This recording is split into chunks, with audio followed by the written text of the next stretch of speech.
ਤੇ ਅਮਰੀਕਾ ਤੇ ਕੈਨੇਡਾ ਦੀ ਸਰਹੱਦ ਨਾਲ ਲੱਗਦੇ ਗ੍ਰੇਟ ਲੇਕਸ ਖੇਤਰ ਵਿੱਚ ਬਰਫੀਲੇ ਤੂਫਾਨ ਨੇ ਤਬਾਹੀ ਮਚਾ ਦਿੱਤੀ ਹੈ। ਇਸ ਨਾਲ 3.5 ਕਰੋੜ ਤੋਂ ਜ਼ਿਆਦਾ ਲੋਕ ਪ੍ਰਭਾਵਿਤ ਹੋਏ ਨੇ।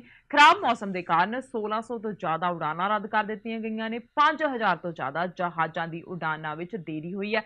ਜਹਾਜ਼ ਤੇ ਸੜਕਾਂ ਤੇ 6 ਇੰਚ ਤੱਕ ਬਰਫ਼ ਜੰਮ ਗਈ ਹੈ। ਲੋਕਾਂ ਨੇ ਕਿਹਾ ਕਿ ਹੋ ਸਕੇ ਤਾਂ ਉਹ ਆਪਣੀ ਯਾਤਰਾ ਟਾਲ ਦੇਣ, ਨਹੀਂ ਤਾਂ ਫਸ ਸਕਦੇ ਨੇ। 56 ਕਿਲੋਮੀਟਰ ਦੀ ਰਫ਼ਤਾਰ ਨਾਲ ਆਏ ਤੂਫਾਨ ਦੇ ਨਾਲ ਬਰਫ਼ਬਾਰੀ ਹੋਣ ਕਰਕੇ ਕੜਾਕੇ ਦੀ ਸਰਦੀ ਸ਼ੁਰੂ ਹੋ ਗਈ ਹੈ ਤੇ ਕਈ ਇਲਾਕਿਆਂ ਵਿੱਚ ਪਾਰਾ -10 ਡਿਗਰੀ ਤੱਕ ਪਹੁੰਚ ਗਿਆ। 777 ਉਡਾਨਾਂ ਸ਼ਿਕਾਗੋ ਦੇ ਕੌਮਾਂਤਰੀ ਏਅਰਪੋਰਟ ਤੇ ਰੱਦ ਹੋਈਆਂ। ਕੰਸਾਸ ਸਿਟੀ ਇੰਟਰਨੈਸ਼ਨਲ ਏਅਰਪੋਰਟ ਤੇ 187 ਉਡਾਨਾਂ ਰੱਦ ਕੀਤੀਆਂ ਗਈਆਂ। ਕੰਸਾਸ, ਮਿਸੌਰੀ, ਨੇਬਰਾਸਕਾ ਅਤੇ ਆਇਓ ਦੀ ਆਬਾਦੀ 1.4 ਕਰੋੜ ਹੈ। ਕੈਨੇਡਾ ਨੂੰ ਮਿਲਾ ਕੇ ਤੂਫਾਨ ਨਾਲ 3.4 ਕਰੋੜ ਲੋਕ ਪ੍ਰਭਾਵਿਤ ਹੋ ਰਹੇ ਨੇ ਤੇ ਕੰਸਾਸ ਤੋਂ ਮਿਸੌਰੀ ਦਾ 375 ਕਿਲੋਮੀਟਰ ਲੰਬਾ ਹਾਈਵੇ ਬੰਦ ਕਰ ਦਿੱਤਾ ਗਿਆ। ਇਸ ਨਾਲ 10 ਕਿਲੋਮੀਟਰ ਜਾਮ ਲੱਗ ਗਿਆ।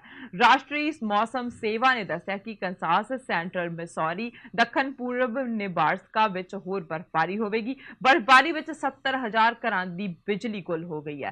ਕੈਨੇਡਾ ਦੇ ਕੈਲਗਰੀ ਵਿੱਚ ਨਵੰਬਰ ਦੀ ਬਰਫ਼ਬਾਰੀ ਦਾ 76 ਸਾਲ ਦਾ ਰਿਕਾਰਡ ਟੁੱਟ ਗਿਆ। ਉੱਥੇ 5.28 ਇੰਚ ਬਰਫ਼ਬਾਰੀ ਹੋਈ ਹੈ। ਇਸ ਤੋਂ ਪਹਿਲਾਂ ਉੱਥੇ 1942 ਵਿੱਚ 3.76 ਇੰਚ ਬਰਫ਼ਬਾਰੀ ਹੋਈ ਸੀ। ਕੈਲਗਰੀ ਵਿੱਚ ਇਸ ਮਹੀਨੇ ਔਸਤ 2 ਗੁਣਾ ਬਰਫ਼ ਪੈ ਚੁੱਕੀ ਹੈ।